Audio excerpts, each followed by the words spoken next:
Football fans, Gooners, welcome to another edition of the Positively Uncensored Arsenal podcast.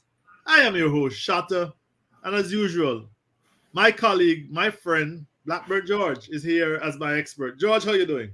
I'm right, fine. How are you? Are you better than the last time we spoke? A little bit, not right, but a little bit better. Well, Making progress. Well, I have to accept your word. I checked in on you, and you said you're a tad better. But you guys don't never tell the truth about your true state of affairs. Let's put it that way. George, it's good to see you. So yesterday, Arsenal romped to an easy victory over Bournemouth, George, down south. I never, from the time they came up, this is perhaps one of our easiest victories. I didn't see any other result from the start of the game. Did you? Well, it was a pretty even game until we scored, and then it wasn't a game anymore. I think the way they set up and play under this new manager, yes, was perfectly suited for us because they basically tried to play the same style play as us, but they don't do it as well. They don't have the players. They don't have the players. No, they don't have the players. Yeah.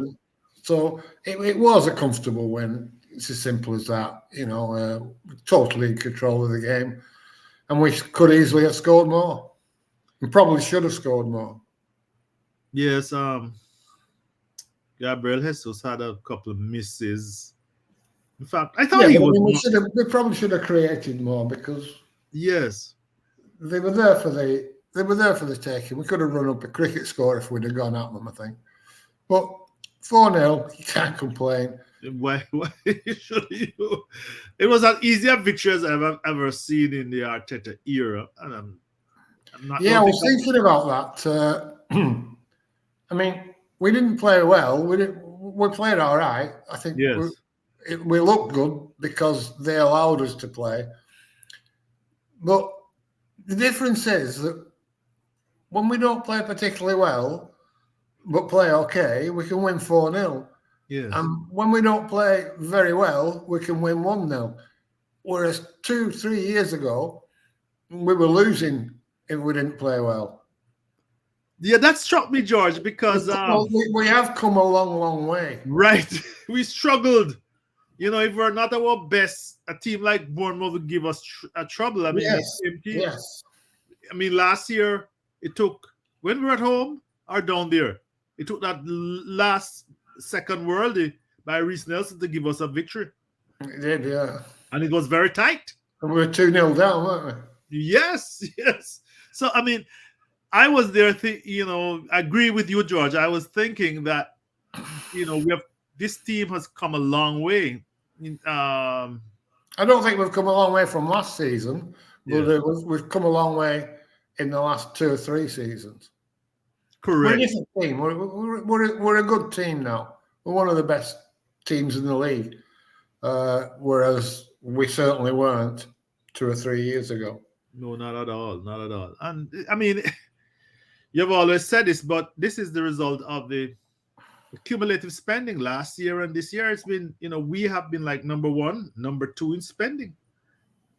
Yeah, well, it helps. It helps.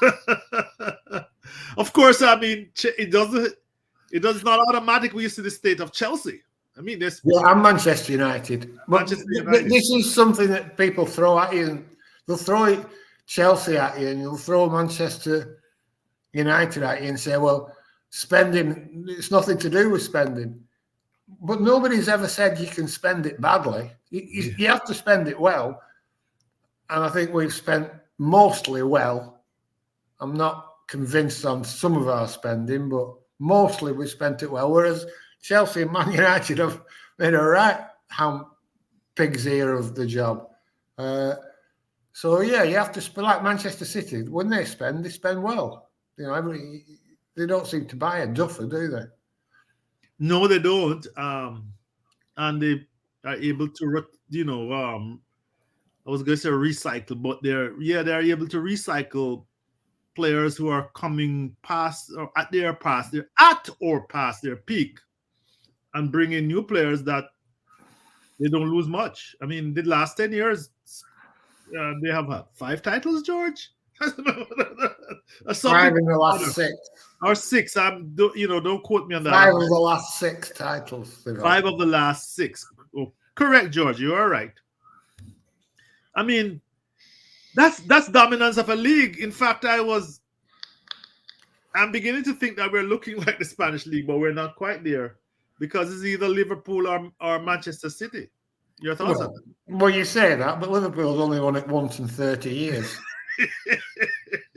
So it's not really Liverpool or Manchester City. It's Manchester City or maybe somebody else once in a blue moon. And we're like the Italian league where Juventus used to just win it when they stole it or whatever. But they were dominant. I mean, they were dominant. Anyway, George, I mean, I think that, well, at the minimum, George, we're a 2-tiered league.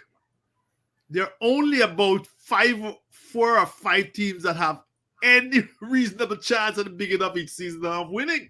Yeah, that's more or less always been the case. Yeah. So the good thing is that Manchester City lost to Wolves. Yes. That's like a double whammy. They can't do an unbeaten season now. That's another one gone. And it puts us within 1 point of them. We play them next week. Huge game. Yes. Huge game. And with Rodri being out, it gives us if there was one player you could take out of their team that weakens them, he's probably the only one. Everybody else is replaceable, like for like, more or less. And we'll be at home. Except Rodri. Yeah. That should be a great game. It should be a great game. Mm-hmm. So all we have to do is get through the Champions League match without any injuries, and hopefully Saka's fit, because he didn't look very good when he limped off. Yeah, he's taking a lot of knocks, and the cumulative effect of that. They pagger him, don't they? Yes, yes. I have the match stats up, and it shows Arsenal was dominant. But Matthew Upson was on my feed, and he was saying, "Oh, when you play a team like Arsenal, you need to be more physical." George, where do we get these guys? I mean, they got physical, and what did they do? They conceded 2 penalties, and they with rash tackles, trying to get physical. The state of we moan and complain and cry about the state of refereeing in the Premier League. Yes.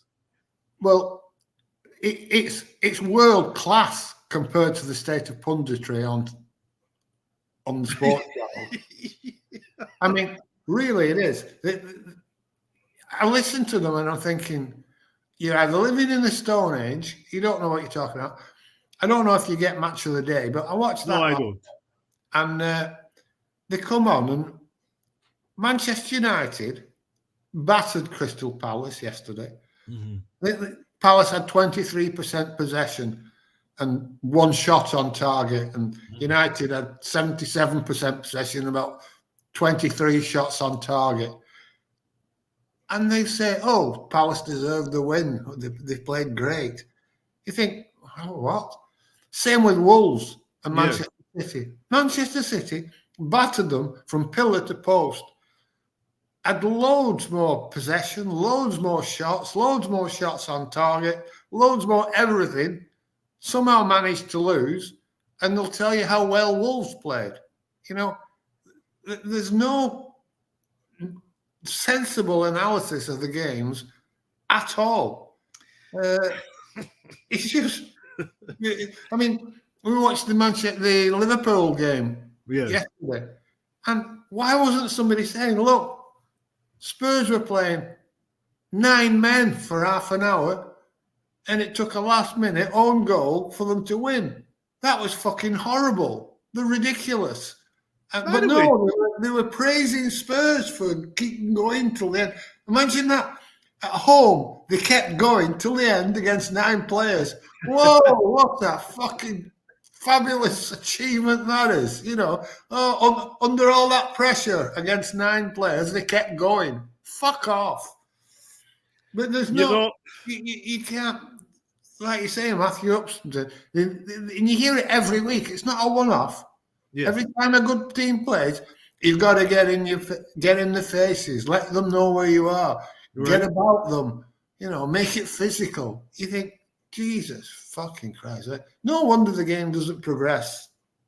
Well, and they put pressure on the management to pick these physical players who like to get involved, get physical. And when they go and play international football, where the referees are, the advice and the strictures that they operate under, you don't do none of that shit. You'll get a yellow card, you'll get a red very soon. Look at what happened to Liverpool. I mean, Diogo Jota was stupid. I mean, I get it. The other guy, I think he was bad looking when they say he turned over the guy. But anyway, I can see why he got the yellow card, the red card, George. But come on, Liverpool was a cut above Tottenham.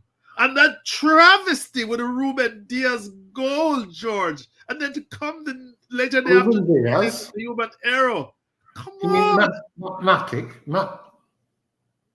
What's Ruben Diaz got to do with it? He plays for Manchester City. The guy, who's the Diaz who scored for Liverpool? Matic. Oh, that one, yeah. That. Yes. Yeah, well, the offside. George, I get charge of. Don't let me look like an idiot. Yeah, the offside. Yeah. Yes. Oh, well. The travesty of an offside. Well, it was a travesty, but I have a bit of sympathy now because I didn't think they could come up with an explanation. I really didn't. I thought they've fucked themselves here. They're going to have to throw their hands up and say, we're all a shower of corrupt bastards and you've caught us. Yes. But they actually came up with an explanation. I thought, well, that's unfortunate that the VAR referees thought the goal had been given. They thought the referee had given the goal. Oh, really? And that's why the check only took 20 seconds. Right. Because they said, check complete. It's a goal. Thinking it's a goal. Not realising that the referee had said no goal because the linesman had flagged it offside. So when they said check complete... I didn't get that nuance. Yes, George, thanks. Mm-hmm. So when they said check complete, that meant it wasn't a goal. Yeah. But they thought it was. Right. And now, according to the protocols, they can't go back. They can't go, hey, whoa, hang on a minute. We've fucked it up here. Yes, we thought you'd said no. We thought you'd said that was a goal. It's not a goal. It's a goal. They can't do it. So when they've said check complete, that's like they've cashed the check. They've paid out. It's gone. You can't take the money back. Yes. So I understand how that mistake. I mean, it's a horrendous mistake. Yes. Especially when it's not like one guy. There's 30 of them in that fucking VAR office, and there's an assistant VAR as well. Yes. But I now understand how that mistake was made. Whereas I didn't think they could possibly come up with an explanation that would satisfy, because it was so clear it was onside. But yeah, because Arsenal left back Lee, what's his name? Lee Dixon, and I was watching him. I was listening, I have my little thing about Lee because anyway. And he was like, the cut of the grass, the guy's off. And I said, yes, he's onside. And then I'm like, well, sometimes the guys cut the grass like they were having a drink. And then he said the same thing subsequently. And I'm saying, that's what I thought. The groundkeeper was pissed.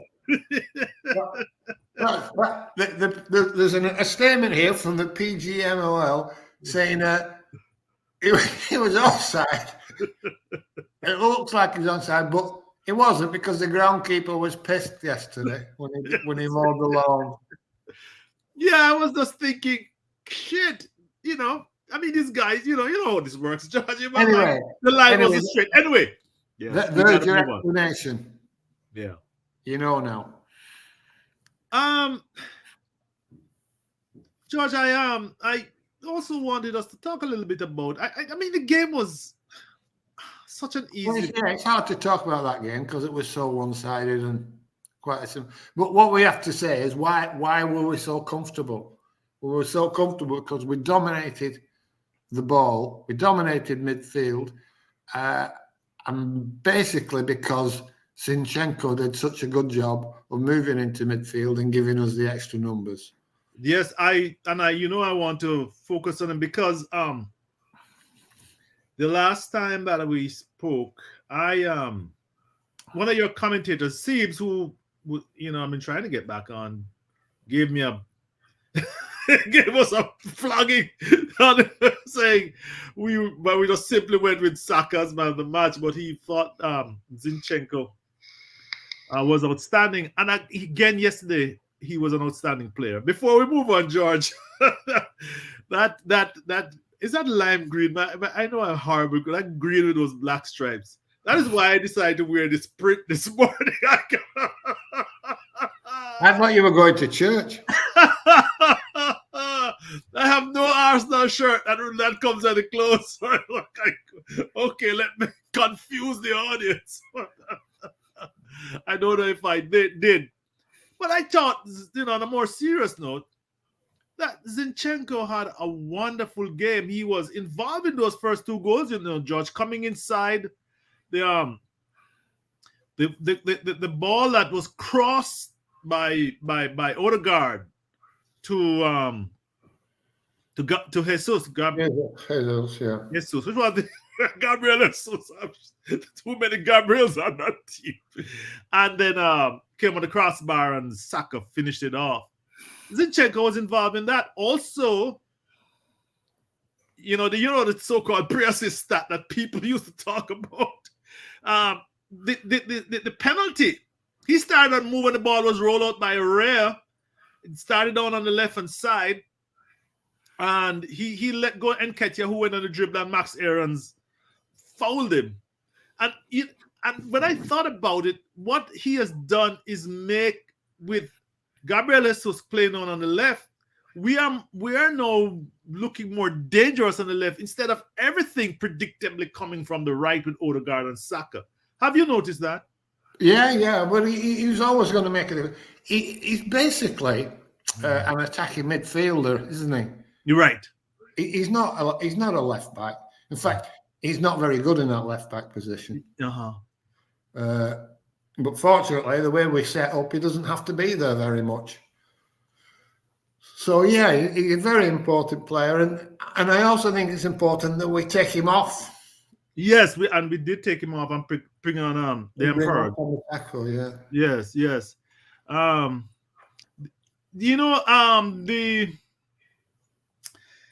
Who scored, and I love you who scored, because you present some stats that I can easily present, but they I don't know if people can see this, but that's the only problem I have. I can't make this bigger, George.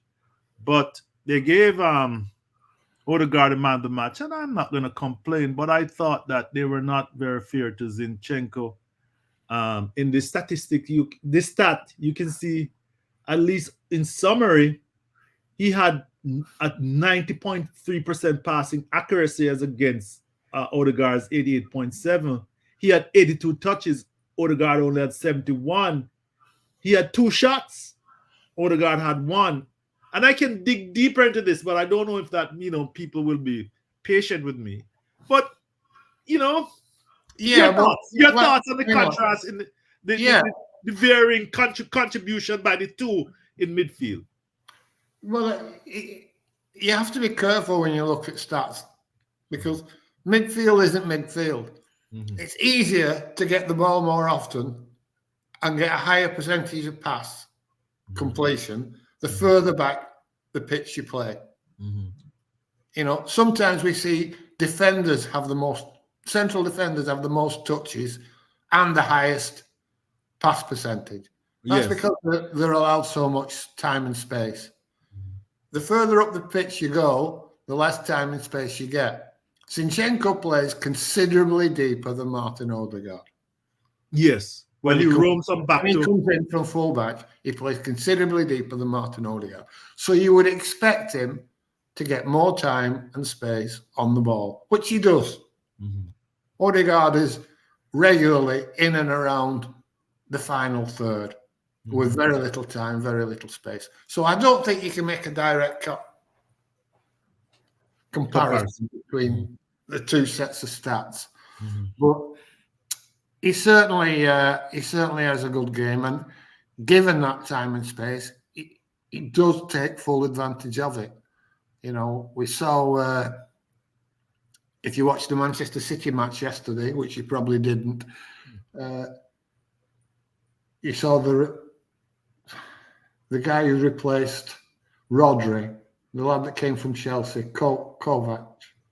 Oh, yeah, okay, Kovac, yes. Kovac, you know, he didn't take advantage of time and space yesterday, and they looked a mess compared to what they looked like with Rodri.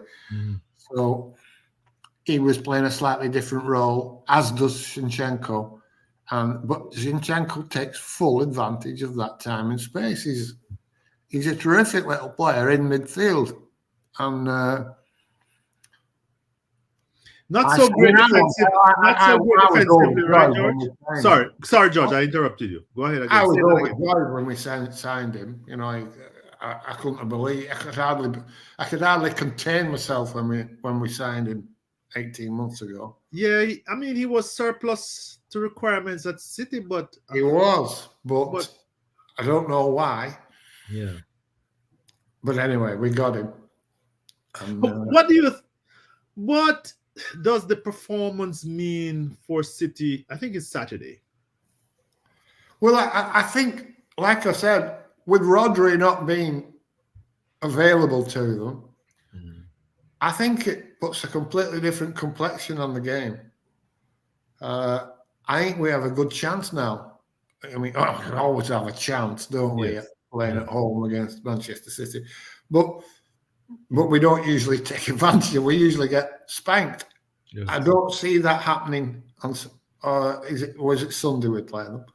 Saturday or Sunday? I don't know. I certainly don't see them spanking us this time. And I think we could beat them without Rodri. So I'm very hopeful if we can get everybody fit and firing, and we'll see how it goes. It's just a case of will he play Havertz again, and probably on the evidence he will. So, yes. On Havertz, I don't think he did much wrong. Yeah, he only. My only concern was I was beginning to wonder he made a bad tackle there and got a yellow card early in the first half. Yeah. But after that, he was pretty secure. Yeah, I thought it's like low-hanging fruit to have a go at him recently. And, I think we should cut him a bit of slack in as much as if you're doing all right, you're doing all right. I mean, he's not showing us £65 million worth, but he's not stinking the place out either. So I think we should be a little bit careful how far we go with our criticism of him, because it doesn't help. And we'll see if this goal that they gave him, which was funny. I thought that's funny. If that was me, you know, if I were Havertz and Martin Odegaard gave me the ball to take the penalty, I'd say, stick that ball up your ass, you condescending fuck. What do you think I am? I'm a fucking kid that needs to be given sweets. Yeah. Fucking am a penalty taker. Yeah. It's an insult. I'd have been insulted by it. I mean, I don't think he was. I think he enjoyed it, so it probably worked. But all I could think was, how condescending is that? Saying it, here, mate, we know you can't score in open play. See if you can get this off his mouth. I was worried for him, because if he missed that, I don't know if. I'd have given him a punch in the mouth if he'd given me the ball. Yeah. But George, I'm not going to extend this podcast. We're at 25 minutes, and I think we have said what can be said. I think that this hybrid, formation with Zinchenko coming through the middle, Havertz playing a defensive. I wish I was as optimistic as you, but hopefully it presents a real challenge to Manchester City when we go up against them. As for the game against Lens, I have no idea how Lens plays. There used to be a French team that Arsenal used to go recruit from when Wenger was around. That's as much as I can tell you. And I know they were been in the French league for a while. I don't know if you have any insights on them. No, no idea. No idea at all. And I know they can't be that good because PSG are dominating that league and they're not exactly the greatest team in the world, are they? They're decent, and so they should be with the amount of money they spend. But I don't think there's anybody in the French league that we would be worrying about unless it's PSG. Yeah, these one-horse leagues, that's the downside. They don't get any competition at all, and therefore when they come up to the Champions League, they're presented with some challenges that they never faced before, and they usually never win the title unless they're really, really good. All right, George, and listeners, remember to like and subscribe. Remember to make your comments. George and I are just, love doing this, giving our opinions, and maybe it has some resonance with you. George, any additional final words? No, I can't be bothered talking to anybody. I ask them every week to make comments, and they don't, so they can fuck off. Sila. See you later. All right, George. Bye. Until we get together again.